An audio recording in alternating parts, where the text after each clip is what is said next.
Welcome to the HR European Market Neutral Fund monthly video update for March 2021. I'm Paul Marriage for Tolworth Investments.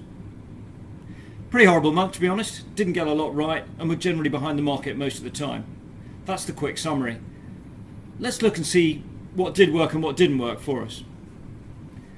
We had some big positions in the auto sector. Autos were generally pretty strong, led for us by Stellantis again, where the synergies from the Fiat merger are still coming through. That primacy in EVs also looking good for them relative to other large auto companies. Short-term tactical long in VW, which got a bit spicy, a little reminiscent of that short business back in 16-17. So that was good insurance against our sector shorts in autos as well. So overall autos was good for us. We had one or two other winners in RMI, ESG, like Saint-Gobain, and going back into Evolution Gaming, the Swedish gaming software business, was also another good move for us. If we look at the short book, one of the big pains here is with the Nordics. Nordic stocks generally were really strong. There were a lot of domestic buyers of Nordic stocks. So if you were short Nordic stocks, where there was a little bit of short interest, it was a bit squeezy, to be honest. So for us, stocks like Rockwool, getting Electrolux, were pretty painful. I think Rockwool and Electrolux particularly annoying for us because they both actually had quite poor sets of numbers, and the short case was pretty valid, but the market really looked through those and those share prices pushed on. There were some bright spots in the short book. We did well in Trainline again, the UK electronic ticketing platform for railways and transport systems. Really punchy valuation. Going to be a long time before people are actually back on the platforms in the UK physically, and we still think that's got a bit of readjustment to go and a lot of hope in the valuation. So good to see that's done well again. And the short case in Fuchs, the German lubricants business, has kind of come back into focus again. Pretty challenging outlook for a manufacturer of lubricants, we think, at the moment.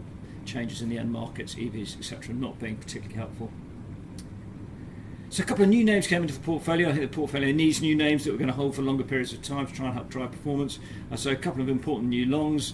DSV, which is the Danish freight forwarding business, recently bought Panalpina, another business, fourth in the world globally. Freight forwarding looks like it's well placed to pick up in global economic recovery post-pandemic.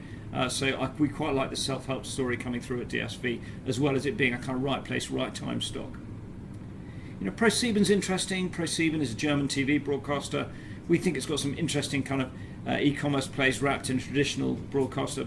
Traditional broadcasters are getting good advertising recovery this year, but their online dating business, Parship and their online beauty platform, Flaconi, both look like they could be spun out at good valuations. In the UK, we've seen THG, which is largely an online beauty platform, perform very well at float, and I think Flaconi could do that in Germany as well.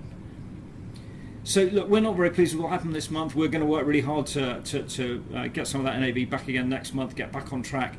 We think what we're doing in the fund is fundamentally going in the right direction, but we're disappointed that we performed well in the washing machine market in February with lots of leadership changes, but we kind of gave that back in March. So pretty tough first quarter. We're going to stick at it. I've been doing this a long time and pretty confident that we can get through this.